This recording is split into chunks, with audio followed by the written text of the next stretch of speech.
السلام علیکم ورحمۃ اللہ وبرکاتہ۔ ویلکم بیک ناظرین، ہم جان رہے تھے عبداللہ بن عمر کی زندگی کے بارے میں۔ کہتے عبداللہ بن عمر جب بھی کھانا کھاتے تھے کبھی بھی اکیلے نہیں بیٹھتے تھے، ان کو بہت اچھا لگتا تھا کہ کوئی ان کے ساتھ دسترخوان پر بیٹھا ہو۔ ان کی بیوی کہتی ہے کہ ان کے پاس ایک یتیم لڑکا آتا تھا اور تب تک کھانا نہیں کھاتے تھے جب تک کہ وہ یتیم لڑکا ساتھ نہ ہوتا۔ ایک دن وہ نہیں آیا تو عبداللہ بن عمر نے کھانا نہیں کھایا اور اس کو ڈھونڈنے کے لیے بازار میں نکل گئے۔ اس کو ڈھونڈ کر لائے، اپنے ساتھ دسترخوان پر بٹھایا اور تب کھانا کھایا۔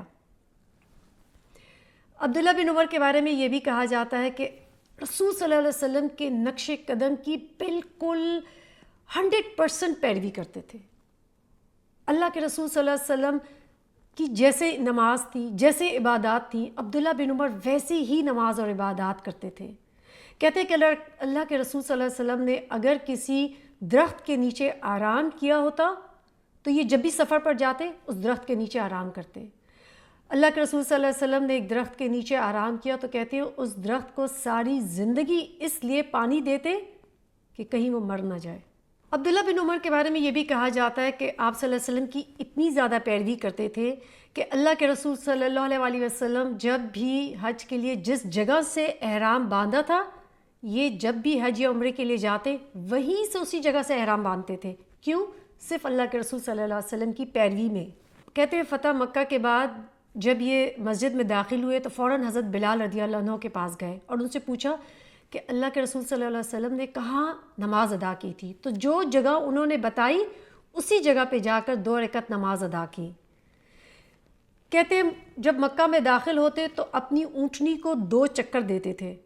کیوں؟ کیونکہ اللہ کے رسول صلی اللہ علیہ وسلم جب فتح مکہ کے وقت داخل ہوئے تھے مکہ میں تو ان کی اونٹنی نے 2 چکر لگائے تھے۔ کہتے ہیں کہ ایک مرتبہ جب یہ مسجد میں داخل ہوئے تو اللہ کے رسول صلی اللہ علیہ وسلم نے ان کو منع کیا کہ اس دروازے سے نہ داخل ہوں کیونکہ یہ ہم نے عورتوں کے لیے مقرر کیا ہے۔ تو عبداللہ بن عمر ساری زندگی اس دروازے سے دوبارہ داخل نہیں ہوئے۔ آپ صلی اللہ علیہ وسلم حضرت عبداللہ بن عمر سے نہایت محبت کرتے تھے۔ ایک سفر میں حضرت عمر رضی اللہ عنہ، عبداللہ بن عمر اور آپ صلی اللہ علیہ وسلم ساتھ تھے، تو ان کی اونٹنی وہ بار بار آپ صلی اللہ علیہ وسلم کی اونٹنی سے آگے نکل جاتی تھی۔ اب رسول صلی اللہ علیہ وسلم کو یہ ڈر ہوا کہ اب حضرت عمر ان کو ڈانٹیں گے، تو آپ صلی اللہ علیہ وسلم نے کیا کیا کہ حضرت عمر رضی اللہ عنہ سے کہا کہ یہ اونٹنی ایسا کرو مجھے فروخت کر دو، اور ان سے وہ اونٹنی خرید لی اور حضرت عبداللہ بن عمر کو وہ تحفے میں دے دی تاکہ لگے کہ یہ میری ہی اونٹنی ہے اگر وہ آگے بھی چلی جاتی ہے۔ کہتے ہیں کہ جہاد میں کثرت سے حصہ لیتے تھے اور زندگی میں کبھی بھی عبداللہ بن عمر نے عہدہ پسند نہیں کیا تھا۔ حضرت عثمان رضی اللہ عنہ نے اپنی زندگی میں ان کو عہدہ دینے کی قاضی کی پیشکش کی لیکن انہوں نے انکار کر دیا۔ لوگوں سے قرض لیتے تھے تو تب بھی بہت اچھا سلوک کرتے اور اگر قرض جب واپس کرتے تو ہمیشہ زیادہ دیتے تھے، اس لیے نہیں کہ وہ سود تھا، اس لیے کہ اتباع سنت کے طور پر اپنے والدین کی بہت زیادہ عزت کرتے تھے۔ ایک دفعہ جب وہ گزرے تو راستے میں ان کو ایک بدو نظر آیا اور اس نے سلام کیا، تو عبداللہ بن عمر نے اپنا بہت ہی نہایت مہنگا خچر اور اپنا امامہ اتار کے اس کو دے دیا۔ ایک دوست نے کہا کہ آپ اس بدو کو اتنا مہنگا خچر اور امامہ دے دیا، اگر آپ اس کو کچھ بھی دے دیتے تو وہ خوش ہو جاتا۔ تو ناظرین آپ جانتے ہیں انہوں نے کیا فرمایا؟ انہوں نے کہا کہ یہ میرے والد کا دوست ہے۔ کہتے ہیں کہ آپ صلی اللہ علیہ وسلم نے فرمایا کہ مرے ہوئے والدین کے دوستوں کے ساتھ اچھا سلوک کرو۔ بہت مسکین پرور تھے، اللہ کی راہ میں بہت صدقہ خیرات کرتے تھے۔ ایک مرتبہ ایک وقت میں 1000 اونٹ اللہ کی راہ میں خرچ کر دیے۔ کہتے ہیں کہ ایک دفعہ ان کو ایک سواری بہت پسند آئی، اپنی سواری سے اترے اور اس کو اللہ کی راہ میں خرچ کر دیا، دے دیا۔ ان کا ایک غلام تھا جس کا نام تھا نافع، بہت ہی ذہین، فطین اور عالم تھا۔ ایک دفعہ عبداللہ بن عمر کو ایک بہت بڑی شخصیت نے پیشکش کی کہ اپنے غلام نافع کو مجھ پر 10,000 درہم پر بیچ دیں۔ لیکن ان کی نظر میں نافع کی اس سے بھی بہت زیادہ قیمت تھی. لوگوں نے کہا اتنی اچھی قیمت آپ کو غلام کی مل رہی ہے؟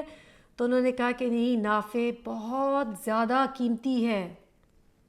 اور نافع جو ہیں وہ بڑے ذہین اور بہت بڑے عالم بنے تھے. امام مالک، کیا آپ جانتے ہیں کہ انہی کے شاگرد تھے؟ ایک مرتبہ عبداللہ بن عمر بیمار ہوئے. کہتے ہیں ان کا جو غلام تھا نافع، چونکہ بہت ذہین تھا، اس کو بھیجا کہ جاؤ میرے لیے انگور لے کر آؤ کہ میرا بہت دل چاہ رہا ہے کہ میں انگور کھاؤں.